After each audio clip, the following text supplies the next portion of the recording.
Hello and welcome to Stein Side News. Today we are going to share Queen Elizabeth IV children are pictured walking behind her coffin in a procession of love and respect through Edinburgh.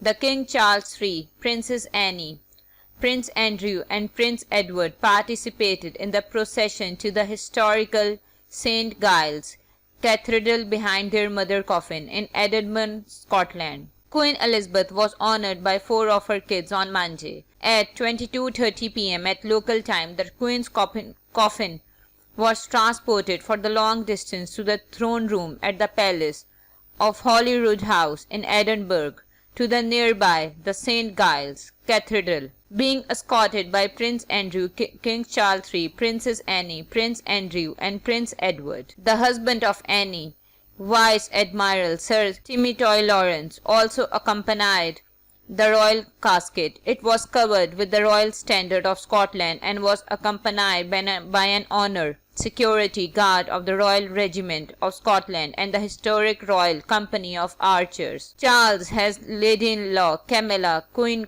Consort, was also in the vehicle together with Prince his wife Edward Sophie, Countess of Wessex, while the King Charles, Prince Charles, Princess Anne, along with Prince Edward, were wearing uniform of the military. Prince Andrew appeared in an elegant suit. Buckingham Palace confirmed on Monday that only those who work in the royal family are allowed to wear military attire for events leading to and up to Queen Elizabeth's funeral.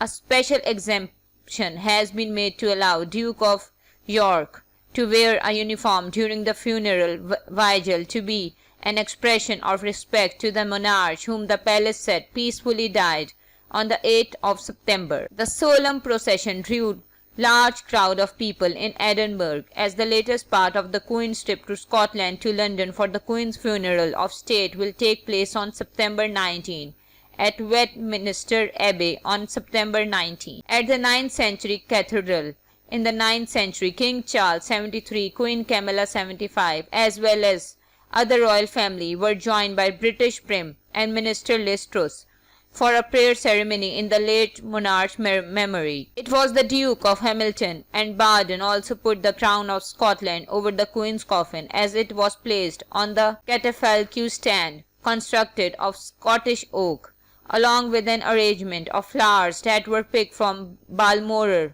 estate. Morag Mylan, who is the elder in Morag Mylan, elder of the Church of Scotland, later thanked her shining example in the ceremony before praising her steadfast dedication towards obligation along with her strong conviction. We appreciate the unconditional love she generated from all of her subjects for the many ways she was able to meet and welcome people from every walk of life, as well as the diplomacy the which she dealt with conflict and the peace that she brought into her own real life and for Commonwealth, she told the congregation. The previous day, the King Charles addressed both houses of Parliament in London in a speech that quoted Shakespeare to describe his mother passing as a model for all princes who live. She set the example of selfless deed that with God's blessing and your guidance I have resolved to following my footsteps, said the man. Along with Queen Consort, Charles then took off for Scotland. Charles flew with the Queen Consort to the Scottish capital, Edinburgh, from RAF Northolt in northwest London, arriving just before 12:30 p.m. After arriving in Holyroodhouse, Charles attended the ceremony of the keys, where he was handed over keys of City of Edinburgh. In the afternoon, Charles is scheduled to meet Nicola Sturgeon, First Minister of Scotland, as well as Alison Johnstone, presiding officer in the Palace of Holyroodhouse. The next step is that Charles as well as Camilla will be presented with an official motion for condolence from the Scottish Parliament, followed by the reception will be attended by Parliament members. After that, the King Charles will then return towards St. Giles and reunite with other members of the family to attend an observance in the historic cathedral, in which the Queen will lay at her bed until Tuesday. The coffin will later be transported to London at around 8 p.m. If you like the video, kindly like, comment, share and subscribe.